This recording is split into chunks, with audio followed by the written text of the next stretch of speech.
Hello, I'm Melissa Horobin. And I'm Nantana Matarasu. And you're watching MediaPlex News Now. Summer Edition.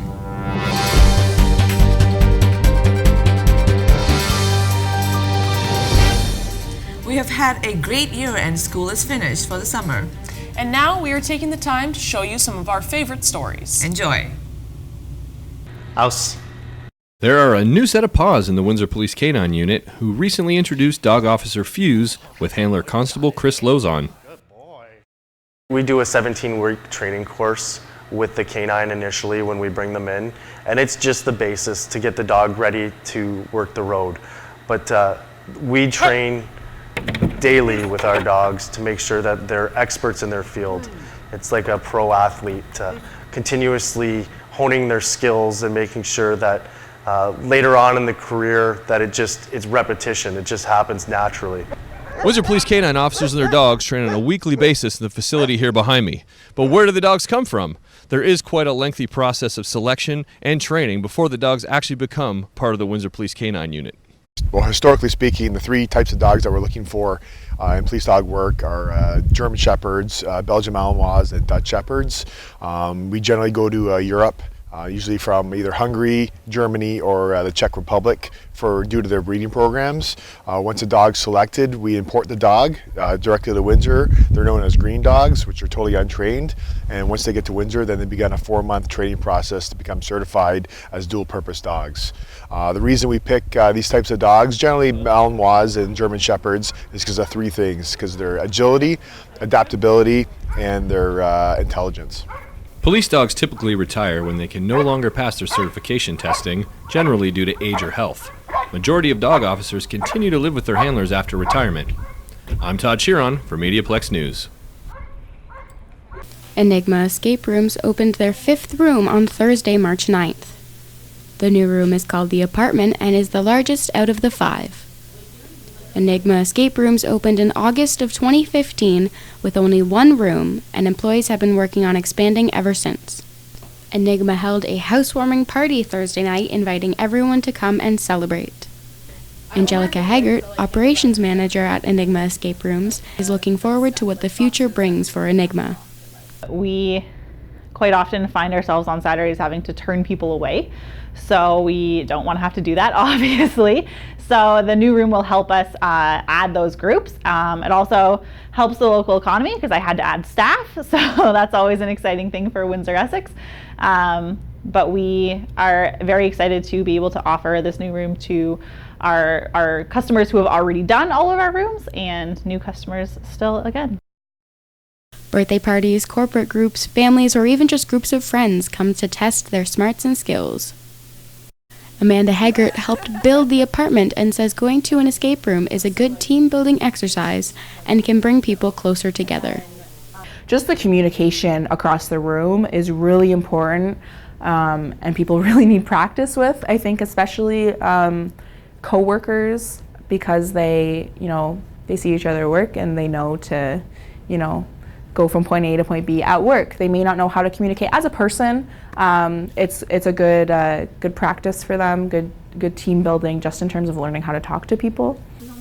It costs $25 per person, and depending on the room size, between 2 and 12 people can attempt to escape. For MediaPlex News, I'm Danielle Gagne. The annual Coats for Kids campaign is in full swing. The Unemployed Help Center has once again partnered with a number of local dry cleaners in an effort to collect 6,000 winter coats for children in Windsor and Essex County. Gently used coats can be dropped off at any of the participating dry cleaners. June Muir, CEO of the Unemployed Help Center, attributes the success of the program to the generosity of the community. It's because of the community that this program truly does work. And the kids, when they come in and they select a coat that's just gently used, and, for little girls, if it's in style, they're jumping up and down. And we're helping kids keep warm this winter season. Organizers hope to collect as many coats as possible at the dry cleaners before the cutoff date of October 31st. However, they will still collect coats here at the Unemployed Help Center all through the season. Reporting for MediaPlex News Now, I'm Dawn Gray. Windsor's Palacios Street has gone through many different changes over its long history. Some retailers have made a go of it with their businesses, where others have left and moved away. Debbie Croucher, Executive Director of the DWBIA, feels that there's hope for the street and a promising future. There's a lot of life that's come back onto Palacios Street. There's a tremendous amount of opportunity, and there are very few vacant retail spots on the street. What builds retail, what makes a place a destination, is having that cluster, and that's why it's so very, very important. Neelan Sharma, owner of Little India, has been at the Palacios Street location for 2 years now and thinks a grocery store might help. Some daily needs where people has to come and sit here or do their work. Maybe it's a medical, or maybe it's a groceries, and maybe it's a government offices, maybe it's a passport office, anything. Where you will see, yes, 100 people has to enter in downtown daily basis. One thing is clear, retail space will always be available on Palacios Street. For the MediaPlex News Now, I'm Nate Hinckley. MediaPlex News Now can be seen every Tuesday at 6 p.m. Thanks for tuning in to our summer shows. Hi, welcome to Julie Beans. Like every small business, Julie Beans Bath and Body Shop in Windsor is owned and run by a regular person. She has a life outside of work and faces many of the same challenges every person goes through. The shop is run by Betty Deans and named after a nickname she gave her daughter when she was a baby. Of the challenges she has faced in her business over the 3 years it has been open, the biggest one hit this past February. Dean's husband had to be put in the hospital because of a heart attack and moved to London for surgery. Because of this, Dean's had to close her store temporarily to stay with her husband in London and to take care of him after he returned home. I've had to close, obviously. My family has to come first. Dean's opened her store for 1 day during this process in hopes to make rent for another month so she could open the store again when she had the time. She put a plea on her Facebook page for loyal customers to show their support. A lot of my customers came out to support me today just to make sure that I can stay open in regards to paying the rent, right? All the products sold in the store are handmade by Dean's and her employees. One of the newest employees is a family friend who is eager to help out in any way she can. She's a very strong woman right now, having to go take what's going on with her husband and still coming here, even though she doesn't really want to. She wants to be with him, but this is also her business, and it took her a lot. So the fact that she's still able to come and do it is just amazing. Things are slowly looking up for the Deans family, and the Tecumseh Road shop is open again and back to its regular hours of business. For MediaPlex News, I'm Alyssa Horobin. Windsor's a shoo-in for one of the most rat-infested cities in Ontario, and experts say the infestation of the critters will only get worse. Rats are everywhere around the world and are not too picky regarding their habitat as long as it's close to source of food, shelter, and water. They mainly choose to live in cities due to large concentration of areas where they can burrow, like abandoned buildings and parks. City dumpsters are a paradise to the critters, as they are usually containing rotten food and other implements they can use to nest. Anne-Marie Albadone, manager of environmental services, believes people can take certain precautions to avoid the problem. Where rats tend to congregate the most is where they're going to get their food sources, their water source, and they're going to have good places to live. So what we always tell people is look for those things in your yard. You know, make sure if you have a garden or a fruit tree, you're picking up those rotting vegetables and fruit, you know, quite regularly, because that'll be a food source for them. If you're feeding any feral cats or you're feeding your pets outside, make that feeding a short window. The feral cats and feral animals that you're feeding, they'll get to know the time that the food is out. Have it out for half an hour, maybe an hour, not at night. Pull it in at night, because those kinds of foods, you know, cat food and dog food, is really high and rich in nutrients for the rats as well as for your pets. Although they don't seem to mind the pigeons, Windsor's Dieppe Gardens is said to hold the largest infestation in the city, where rats have many areas to burrow and feed. Lost in the city's municipal budget was the rat trap program. Residents with a rodent problem will have to hire a private exterminator. Whether it's rats, cats, or birds, residents are urged to call professionals. I'm Aaron Lombardi for MediaPlex News. The hospitality and culinary management programs are serving up more than food to the students of St. Clair College. The Conference Board of Canada estimates that 1 million skilled trade workers in the construction, manufacturing, transportation, and service trades will be needed by 2020 as 48% of the population begins to plan for retirement. Students in the hospitality and culinary management programs are being taught hands-on skills that will prepare them when they enter the service skilled trade sector after graduation.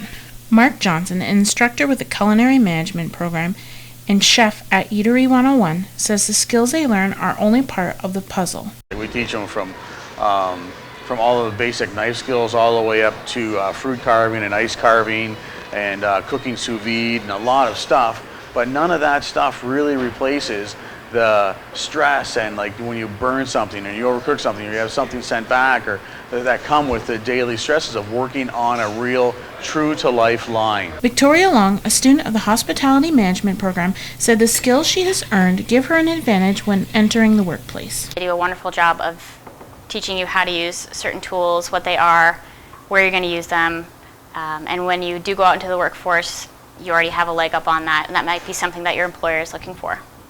Ken Reynolds, head of the hospitality program at St. Clair College, said hospitality and food services will continue to grow as long as there is a crowd to service. One of the things I tell my students is people are going to have to eat. That's not going to change. And but we do more than feed people, but whether it's in culinary or in hospitality, we entertain them. For more information about the culinary management and hospitality programs, you can visit stclaircollege.ca. For MediaPlex News, I'm Lindy Colleen Morgan. Hi, I'm Michelle Laramie here with your Money Saving Minute. Although this is the first time in years that the province has chosen not to raise hydro rates for the winter, many are still struggling to keep up with the high energy costs. So here are my top tips to help you save money. The first and easiest way is to simply unplug. Phantom power is a large amount of energy used each month. This happens when electronics are left plugged in when not in use, like that coffee maker sitting idly on the counter. So like I said, simply unplug electronics or small appliances when you're not using them. Secondly, change your light bulbs. The small task of switching out old bulbs to more energy efficient ones can help save money. Another good way to save is to install a programmable thermostat. By being able to automatically set your heating or cooling to low when you're not home or sleeping can reduce your costs by about 10%. And finally, my favorite, use a clothesline to dry your clothes. Nothing better than your clean clothes smelling of fresh air, and it's free. It is nearly impossible to go through our lives without using any electricity. But when we do, it's also a good idea to do it during off-peak hours, which are between 7 p.m. and 7 a.m. This is when hydro prices are at their cheapest. That's been a money-saving minute. I'm Michelle Laramie for MediaPlex News. Yesterday evening was filled with food and family at Brigantino's Trattoria Italian restaurant in honor of World Kidney Day and the Kidney Foundation of Canada, Windsor and District Chapter. We're here at Brigantino's Trattoria on Erie Street, celebrating healthy kidneys and what we can do to keep our kidneys healthy and create more awareness about kidney disease, organ donation, and living a healthy, active lifestyle for healthy kidneys. Dinner was served at 6:30 p.m. with live music to entertain the guests and an opening speech by Dr. Amit Baga about the importance of our kidneys. So I think one of the organs we have are the kidneys, which are relatively silent. They sit there, and when they're working well, we don't know. We know we pee, and that's all we have to do. So the kidneys do eliminate toxins and they eliminate water through our urine, but they do a lot of other functions as well. Brigantino's Trattoria owner Sam Ambrosio was happy to cater the event that evening due to his own personal connection with World Kidney Day, the Kidney Foundation, and kidney transplants. Well, it's a fundraising for kidney foundations. We are very proud to sponsor it because we love this organization, and since my wife had a kidney transplant, the least we could do show a little appreciation for all the work they did to my wife. Although a different date every year, World Kidney Day falls on every second Thursday of March every year. For MediaPlex News, I'm Jeremy James. World Water Day came just in time in the midst of political turmoil, with Trump's administration proposing an exponential cut on Environmental Protection Agency's budget. The Great Lakes will be affected. In order to confront the Earth's depleting water resources, University of Windsor held a panel discussion to address this current situation. In conjunction with United Nations theme wastewater, the experts spoke about the Great Lakes, pipelines, and recycling. Dr. Doug Hefner hopes the budget cut will wake Canadians up. As they, we get mad at the Trump administration, this type of thing, and says, what are they doing? Maybe we should look at ourselves and sort of say, what have we allowed our own governments to do, and how can our governments ignore the Great Lakes, which generate 60% of the GDP of our country? Mark Bartlett encouraged Canadians to do their part. Thinking about products that have less packaging, for one thing, buying in bulk, those types of things, those individual decisions that we make every day. Experts like Hefner says Government of Canada must do more to protect the Great Lakes. Go down the Detroit River, look at the flow, and basically the entire flow of the Detroit River in 1 year is the amount of water it took to support the amount of food we transfer about in 1 year. That's a huge amount of water we're moving about because water is not distributed according to population. Reporting for MediaPlex News, I'm Nantana Mutarasu. James, what do you like to do when you're here? What do we do? Do we like to color? Colors. Do we play cards sometimes? Yeah. Do we play James is one of the clients at Dignified today. Like other clients, he plays crosswords, painting, and makes breakfast there. Really anything our clients enjoy doing. We get some ladies together and they play cards. We really just like to tailor the data to what our clients' likes and interests are so that they're getting the most out of the program. Now I'm standing inside the Dignified today. Stephanie said for the past Saturday, they had an open house. This is for expand their business. We're playing balloon toss right now. It's happening. Moore says there are not many services groups in Windsor for those who between the age of 20 and 30. Dignified Day fills the gap. Once someone with a delay graduates high school, it's usually between 20 and 21 is when they leave the high school program. And then there's not a lot out there for them. There's a lot of programs centered for the younger demographic. Moore and her sister Erin White created this program. They are both working in long-term care nursing right now. White says they are passionate about running this business. I love it. It's just kind of what I think we're meant to be doing. It's rewarding to see that we're helping families and people in need. Dignified Day is 7 months old, but it already has about 6 regular clients. Now they are trying to double up their clientele. This is MediaPlex Live at 1. I'm CC Deng. There is still time to apply for journalism, media convergence, and public relations, delivered right here at the MediaPlex. For more information, call Veronique Mandel at 519-972-2727, extension 4292. Meanwhile, enjoy our summer programming.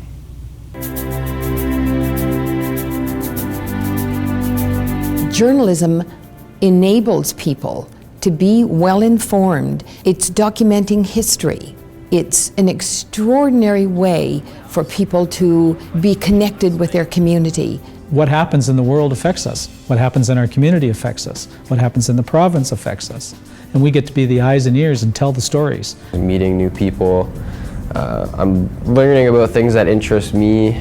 Convergence means the merging together of print, radio, and television, and the web, and putting all different stories into 3 or 4 different platforms.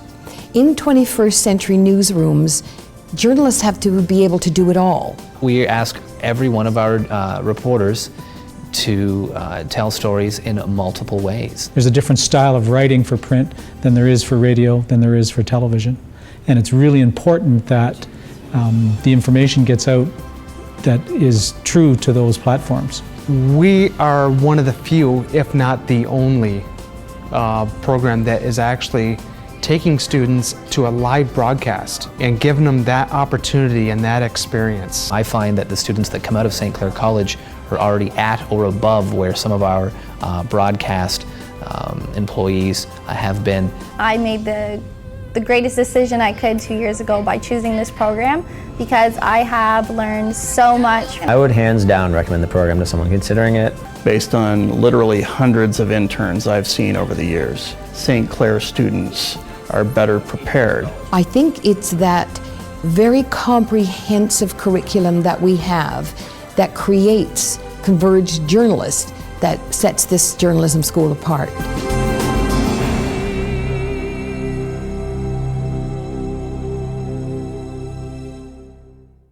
If you wondered what we do here at the MediaPlex, then Open House was your chance. The St. Clair College Open House took place this past Saturday.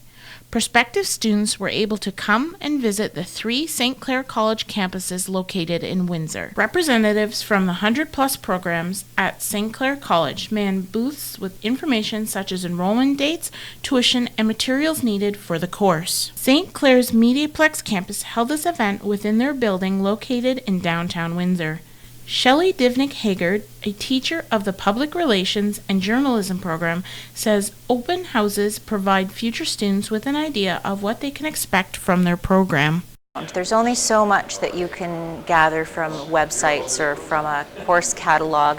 To be able to meet the people, current students, current professors, see the facilities and the equipment, really gives you a much better idea of how you're going to fit into these programs and whether or not they're for you. Second-year students of the Journalism and Public Relations programs were also in attendance of the open house.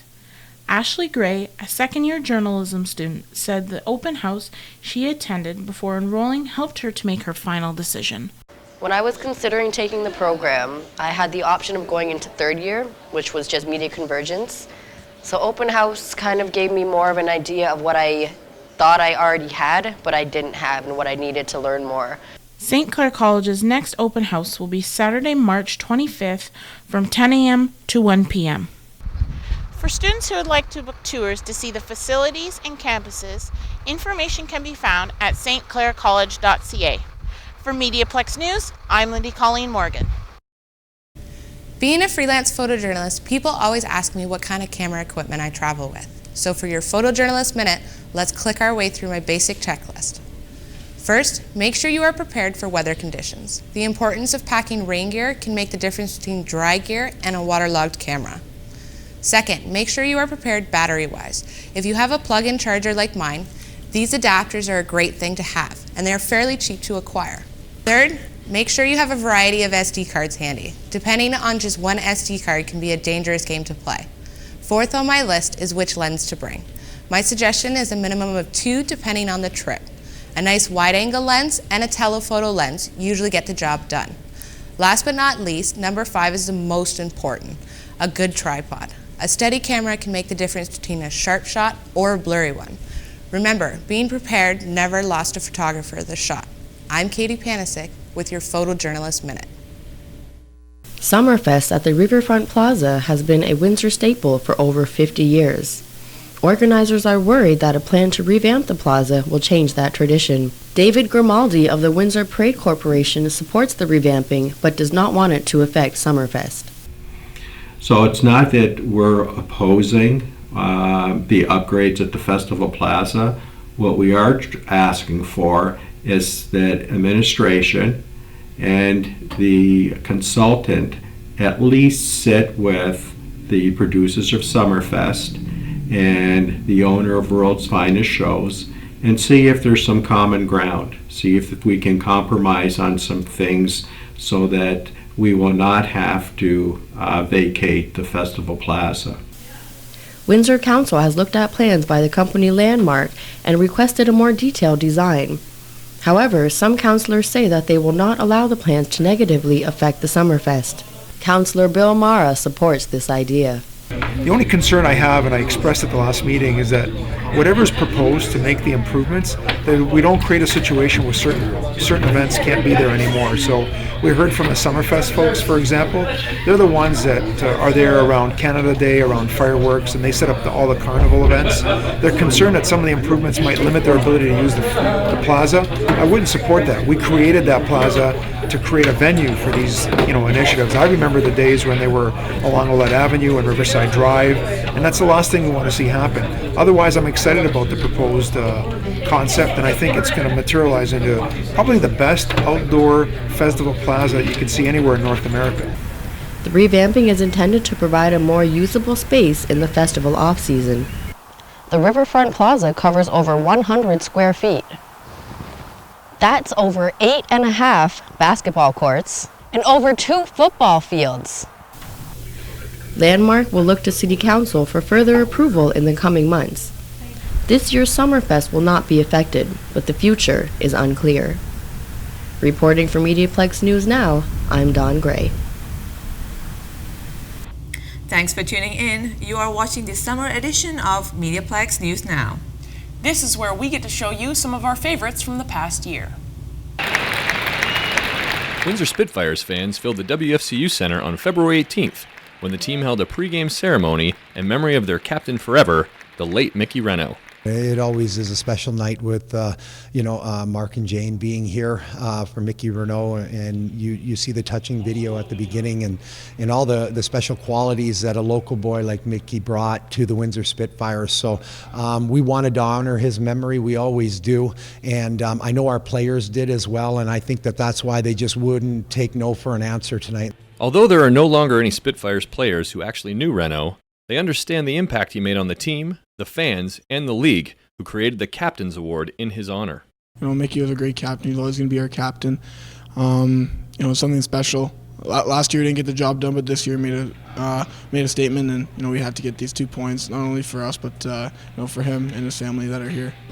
It's the 9th anniversary today, and I think we always want to remember the legacy that was left behind, and I think it's exciting, the elements that have been added to our community, the initiatives that have been made, and the fundraising opportunities that have gone forward, and I'm sure you'd be proud to know that we've carried on the tradition. The Spitfires aim to keep Renault's legacy alive through charitable events in his name and educate future players on his community impact. For MediaPlex News, I'm Todd Chiron. One of Detroit's most legendary businessmen has just finished a week-long celebration of life. Mike Ilitch died on February 10th, 2017, at the age of 87. Known as Mr. I by many, Ilitch founded the pizza chain Little Caesars Pizza.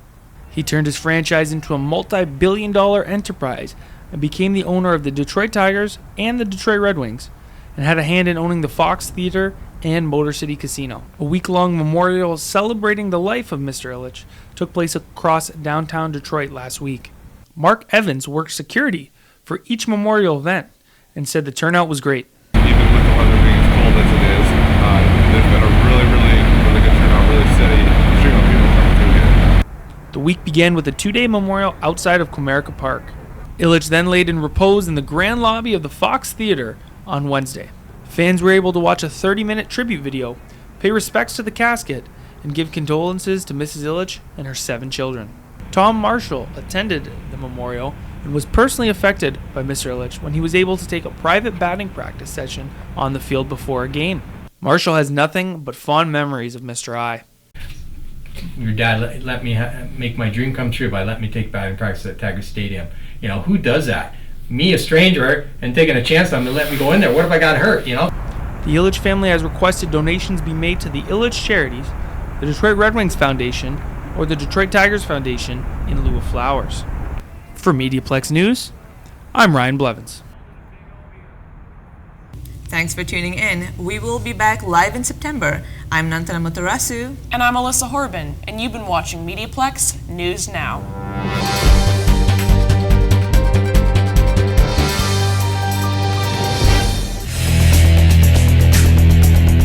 MediaPlex News Now is a production of the St. Clair College Journalism Program.